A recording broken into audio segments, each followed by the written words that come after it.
राम राम।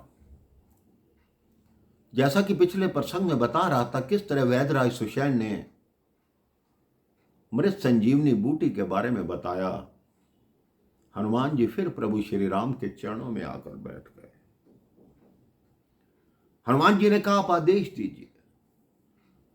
प्रभु श्री राम ने कहा, हनुमान, एक रात्रि में लंका से लेकर हिमालय तक जाना, उस मृत संजीवनी को ढूंढना और उसको लाना बहुत ही कठिन काम है। हनुमान जी ने कहा, वैदराज, कृपया मुझे ये बताइए कि उस बूटी की क्या निशानी है, मैं उसे पहचानूंगा कैसे। वैदराज ने कहा, वो बूटी रात्रि के अंधकार में भी सितारों की तरह टिमटिमा रही होगी, उसमें बहुत चमक होगी, उससे प्रकाश निकल रहा होगा।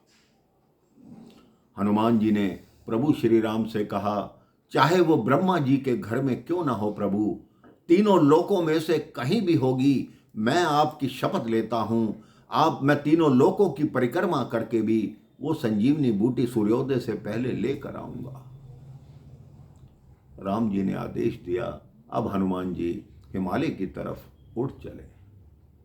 उधर रावण को समाचार मिला कि हनुमान लंका के दक्षिणी उपवन से वैदराज सुषैण को ले गया है और वैदराज सुषैण ने उनको ये उपचार बताया है कि द्रोणागिरी पर्वत पर जाकर मृत संजीवनी बूटी लाओ। रावण ने तुरंत अपने एक राक्षस कालनेमी को बुलाया और उसे कहा, हनुमान बूटी लेने जा रहा है, तुम्हारा यही कार्य है कि हनुमान को सूर्योदय तक मार्ग में रोको, अगर ना रुके तो युद्ध का प्रयास करना और उसका वध कर देना।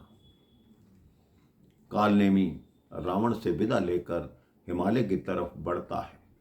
हनुमान जी उड़ के जा रहे हैं। इधर राम जी विचलित हैं। सुग्रीव जी से कहते हैं, ऐसा करना हम दोनों की छातियां मिला देना भाई, एक ही वस्त्र में कसकर दोनों को लिपटा देना भाई। यदि चिता बनानी मुश्किल हो, सागर में हमें बहा देना, जल निधि की ठंडी लहरों पर दोनों को साथ सुला देना, दोनों के रक्तों से लिख देना, इस सागर के तट पर है भाई भाई की यादगार, इस सागर के मरघट पर। सुग्रीव जी कहते हैं, आप चिंतित ना हो, मुझे हनुमान पर पूर्ण विश्वास है, वो तुरंत लौट कर आएगा। अब हनुमान जी प्रभु श्री राम का नाम लेकर हिमालय में प्रवेश करते हैं तो मार्ग में देखते हैं कि एक साधु प्रभु श्री राम का नाम ले रहा है और वो गा रहा है कि राम ही राम, मैं तो राम ही राम, मैं तो राम ही राम पुकारूं। हनुमान जी नीचे उतरते हैं और पूछते हैं कि शायद इन साधु को पता हो कि द्रोणागिरी पर्वत किस तरफ है, ये मुझे वहाँ का मार्ग दिखाएं। लेकिन वो साधु नहीं था, वो कालनेमी था जो साधु बनकर हनुमान जी का मार्ग रोकने का प्रयास कर रहा था। हनुमान जी ने जय श्री राम बोला।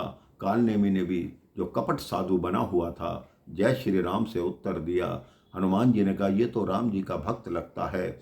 वो कपट साधु ने कहा, मुझे ज्ञात है कि राम इस समय रो रहा है और लक्ष्मण मूर्छित है, तू बूटी लेने आया है, लेकिन उससे पहले थोड़ा विश्राम कर ले, इतना परिश्रम मत कर।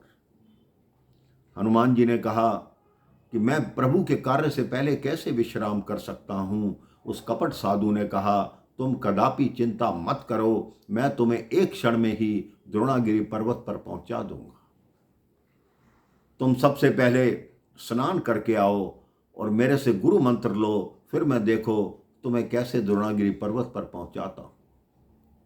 हनुमान जी वहाँ एक ताल था, उसमें स्नान करने गए। वहाँ एक मगरमच्छ ने, घड़ियाल ने हनुमान जी को पकड़ लिया।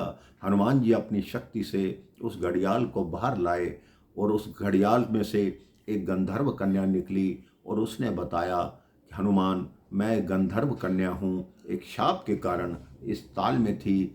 जो साधु तुमने देखा है वो कपट साधु है, रावण का एक राक्षस है, कालनेमी है। वो तुम्हारा मार्ग रोकने के लिए आया है और तुम जिस द्रोणागिरी पर्वत को ढूंढ रहे हो वो उस दिशा में है।